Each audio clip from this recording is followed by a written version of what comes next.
এই তো আমাদের ধলেশ্বরী নদী, যেখানে বেসে বেড়ায় মানুষের নিঃশব্দ গল্প, স্মৃতি আর অনুভূতি।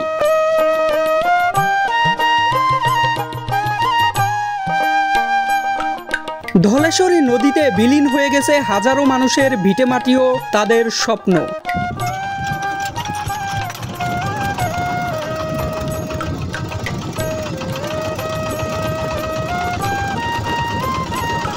আজকে আমি আপনাদের সামনে তুলে ধরব টাঙ্গাইলের দক্ষিণে অবস্থিত ধলেশ্বরী নদীর তীরবর্তী গ্রাম মহেরা।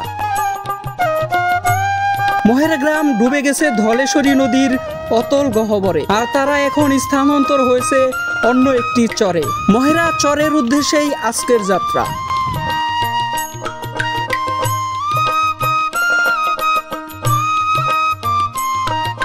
নদী পাড়ের মানুষের নৌকা ছাড়া তাদের জীবন অচল, তাই বর্ষা আসতেই নৌকা মেরামতের কাজ শুরু করে দিয়েছেন।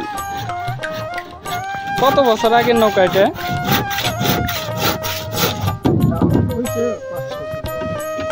5-6 বছর হয়েছে। চালাইতেছে পরে 20 বছর ধরে। 20 বছর ধরে এই নৌকা? না, হাঁটতেছে, ভাঙতেছে, হাঁটতেছে। ও, প্রতি বছরই মেরামত করে আর কি? প্রতি বছরই রেঞ্জ নাকি তো হয় না। খাইলে না কই মহেরা গ্রামের সামনেই রয়েছে চৌরাস্তা, আর এই গ্রামের মানুষের যাতায়াতের বাহন হলো অটোরিকশা ও নৌকা।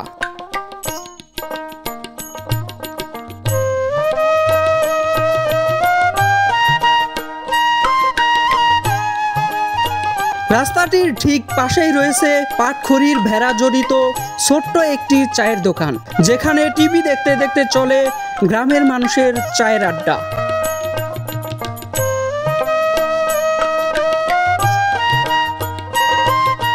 ধান ক্ষেতের ফাঁক দিয়ে উকি দেওয়া গ্রামের দৃশ্য এবং সবুজের চাদরে মোড়ানো বসত বাড়ি ও প্রকৃতির কূলে এ যেন এক মমতার ছায়া।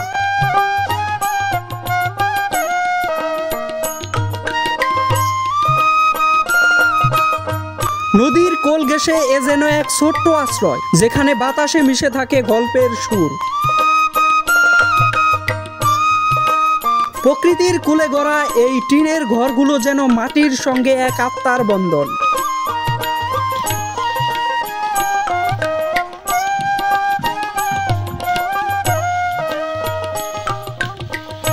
কৃষিকাজই গ্রামের মানুষের আয়ের প্রধান উৎস বলা হয়ে থাকে।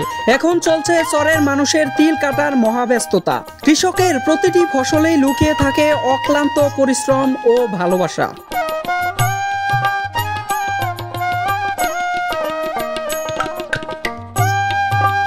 তিল কাটা শেষ হতে না হতেই পাওয়ার টিলার দিয়ে আবার চলছে জমি প্রস্তুতির কাজ।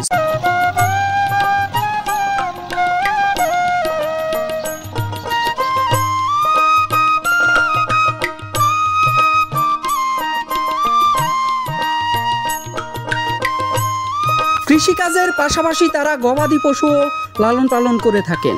এই গ্রামটিতে প্রায় 70-80টি পরিবার বসবাস করে থাকেন। যদিও তারা টাঙ্গাইল নাগরপুরের অধিবাসী, তবুও তারা ইউনিয়ন পরিষদের সকল সুবিধা থেকেই বঞ্চিত। এই গ্রামের পাশের গ্রামই হচ্ছে বরাইদ, মানিকগঞ্জ জেলা। দুটি গ্রামের মধ্যে একটি মসজিদ। এই মসজিদটিতেই দুই গ্রামের মানুষ একত্রে মিলেমিশে নামাজ আদায় করে থাকেন। তো ভিডিওটি ভালো লাগলে অবশ্যই শেয়ার করে দেবেন। তো সবাই ভালো থাকবেন, সুস্থ থাকবেন। আল্লাহ হাফেজ।